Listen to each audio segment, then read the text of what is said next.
toi. Bonjour, encore Ariel Holman, qui est élève de Marco Paré.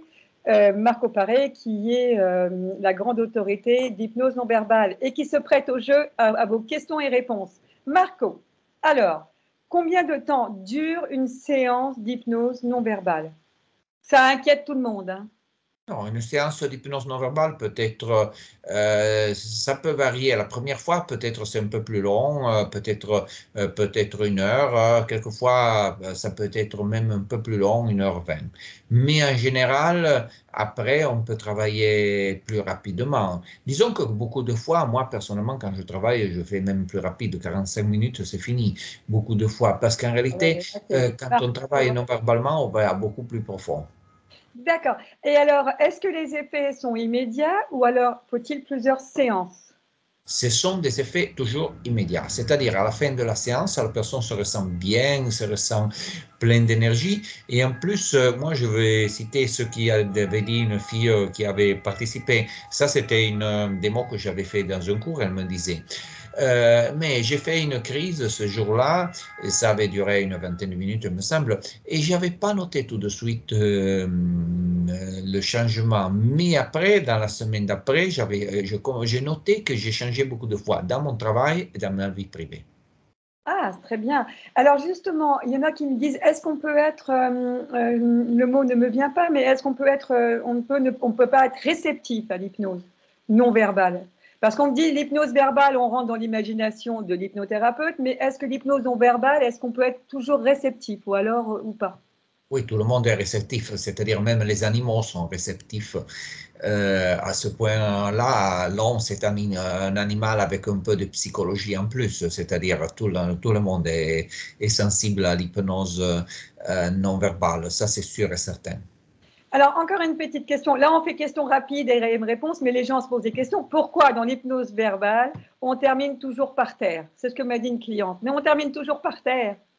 Ah oui, Ah alors parce oui. que quand on fait des crises, alors c'est pas obligatoire. Il y a aussi des techniques qu'on peut faire même assis et ça sont aussi dans les vidéos, mais sont pas les plus fréquentes parce que les personnes nous demandent de voir beaucoup les crises et les choses plus fortes. Et alors nous on montre beaucoup de fois ces vidéos-là. Mais en réalité, il y a une raison pour laquelle les personnes vont par terre parce que beaucoup de fois il y a des mouvements très forts que les personnes font.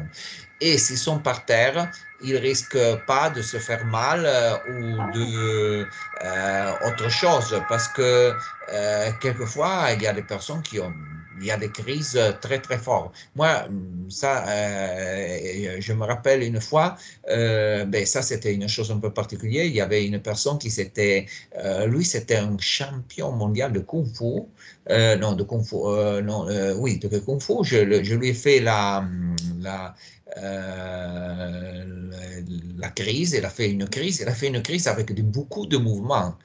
À la fin, il m'a demandé, est-ce que je t'ai fait mal? Parce qu'à un certain point, j'ai noté que j'avais touché quelque chose. Je lui ai dit non, c'était une chaise. Mais en réalité, certaines personnes ont des réactions très, très, très fortes.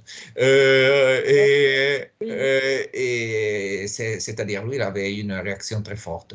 Et dans tous les cas, c'est-à-dire par terre, il n'y a pas de risque que les personnes se fassent mal. Ça, c'est la seule et unique raison. En plus, il y a aussi une raison qu'on explique par la thérapie polyvagale, c'est-à-dire on a bloqué. Et alors, imaginons n'importe quel trauma. Il y a en général 2 grandes familles de choses. Il y a les traumatismes où la personne voulait fuir, ou il y a aussi des traumatismes où la personne était abandonnée, c'est-à-dire elle voulait courir vers quelqu'un. Alors, dans tous les cas, les jambes, normalement, sont dans l'équation. À ce point-là, c'est comme si la personne n'a pas fait, et certains psychologues parlent de l'action qui n'a jamais été faite, soit de fuir, soit d'aller vers. C'est comme si quelque chose est bloqué dans les jambes. Si on faisait ça en restant debout, on risque que la personne commence à courir ou autre On chose, court c'est pas. derrière. Alors, si la personne est par terre, elle peut faire le mouvement mouvement dans la partie basse du corps sans problème. Ah, sans compter aussi qu'il y a en fait, qui beaucoup de fois, il y a le psoas hyper contracté. Comme ça, il se décontracte un petit peu avec le mouvement des jambes. Il y a toute une série de choses qui se passent parce que quelquefois, la partie basse du corps est hyper tendue. À ce point-là, quand la personne est détendue, elle peut bouger les jambes et ça permet vraiment à la fin une détente qu'on voit beaucoup de fois parce que plein de crises, si vous regardez même les vidéos, les personnes tombent avec les pieds comme ça, à la fin les pieds sont ouverts comme ça, c'est-à-dire ils se libèrent en fait. Hein. D'accord. Eh ben, tu as répondu aussi à une question que je voulais te poser, mais on peut revenir aussi rapidement. Alors, ça soigne quel genre de souffrance, hormis les traumas et tout habituel? Ça peut aussi guérir les douleurs physiques? Ben, si la cause est psychosomatique, sûrement oui. Si la cause est différente, il y a aussi d'autres techniques qu'on fait d'analgésie spécifique qui on peut faire et qui c'est typique de l'hypnose non verbale parce qu'on doit savoir qu'une des caractéristiques de l'hypnose non verbale, c'est l'analgésie. Alors, problème d'origine émotionnelle, oui, on peut éliminer l'émotion par-dessous. Problème d'origine physique, euh, pas avec la crise sûrement, mais avec d'autres systèmes, on peut aussi réduire les douleurs. Très bien. Eh bien, écoute, là, c'est parfait. Merci pour toutes ces réponses.